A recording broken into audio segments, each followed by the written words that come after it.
Bonjour à tous, je vais vous expliquer comment avoir une glycine magnifique. Voilà, ici j'en ai plusieurs dans la propriété. Je suis situé du côté de Bassange, à Wonk. Ça fait un peu plus de 20 ans que ici cette glycine qui est vraiment magnifique, qui est orientée en plein sud. Comment obtenir une glycine vraiment superbe? Voilà, première chose, vous devez aller dans un magasin de jardinerie, vous devez acheter une glycine qui est greffée. Si elle n'est pas greffée, ça veut dire qu'elle fleurira 7 ans après que vous l'avez plantée. Et là, les gens, ils sont pas contents et après ils prennent la glycine et ils la jettent.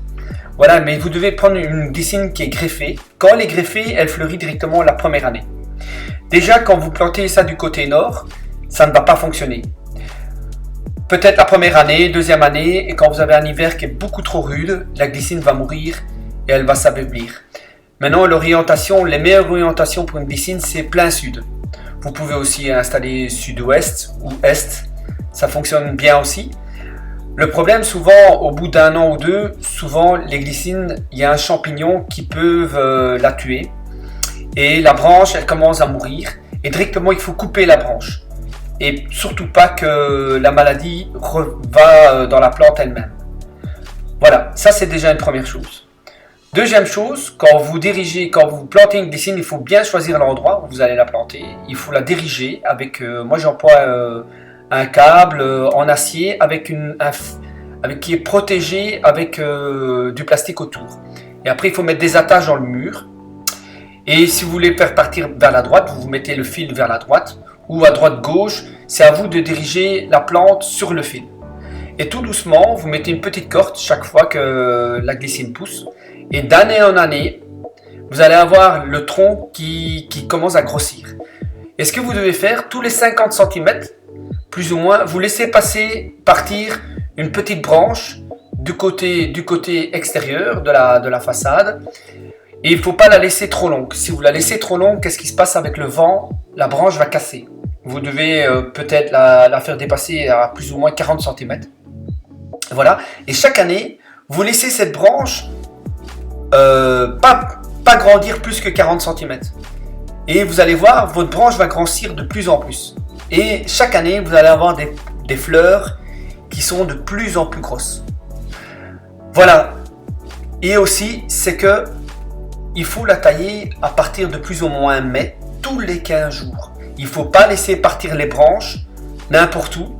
Il faut vraiment tailler la plante et diriger les branches là où vous voulez.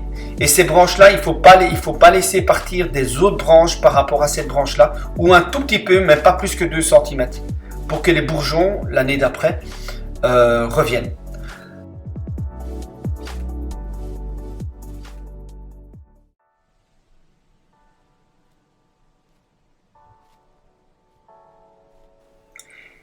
Il y a des années comme ça où il y a des dégâts très importants. Au mois d'avril, l'hiver revient et vous avez des boutons qui meurent par milliers.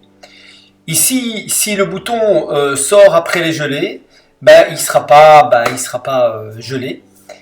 Et ici, votre plante est orientée dans un autre sens, par exemple ouest, est, et qu'il est protégé du nord, il y a une grande chance que les boutons résistent par rapport au gel et vous aurez beaucoup moins de dégâts. Mais il y a des années comme ça et voilà, ça c'est les lois de la nature. Ce qui est important, c'est que vous prenez le temps de tailler votre glycine à la période que je vous ai dit. Et là, vous voyez vraiment les résultats. À cette période-là, vous voyez des bourgeons magnifiques qui sont bien gros, qui vont donner des très grosses fleurs. Et la plante est vraiment bien. Elle est à l'aise, elle est bien taillée. Il faut vraiment prendre le temps. Prenez votre temps, ça ne prend pas des heures. Ça vous prend peut-être 1 heure. Vous devez faire ça tous les 15 jours et votre plante va devenir magnifique d'année après année. Ici, pour obtenir une plante comme ça, il faut plus ou moins 10 ans. Ici, on voit bien la branche du côté droite. Celle-ci a eu un champignon. Je l'ai coupé d'urgence pour pas que la plante meure.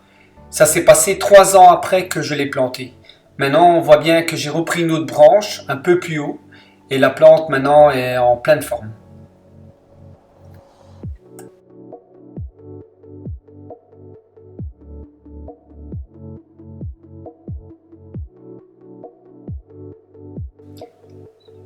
À partir du mois de mai, il y a énormément de rejets qui se font à la base du pied. Il faut absolument les couper parce que ces rejets donnent beaucoup moins de sève par rapport à la plante et ça affaiblit la plante. Ce qui est vraiment très impressionnant, cette photo, on voit bien que le tronc a plus de 15 ans.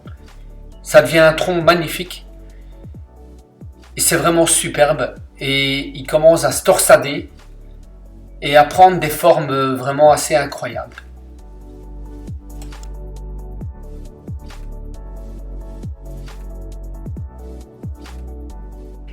Les glycines commencent à fleurir à partir de plus ou moins mi-avril.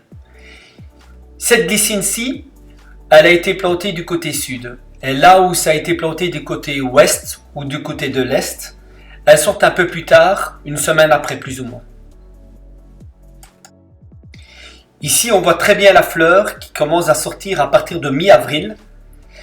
Ici, vous voyez bien le bourgeon du côté gauche et la fleur commence à grandir de plus en plus. Et elles peuvent mesurer jusqu'à plus de 40 cm.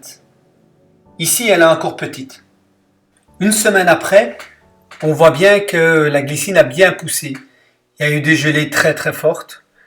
C'est très rare, ça arrive très rarement. Maintenant ici, s'il n'y avait pas eu ces gelées, il y aurait facilement 4 fois plus de fleurs. Ça serait vraiment une glycine vraiment magnifique.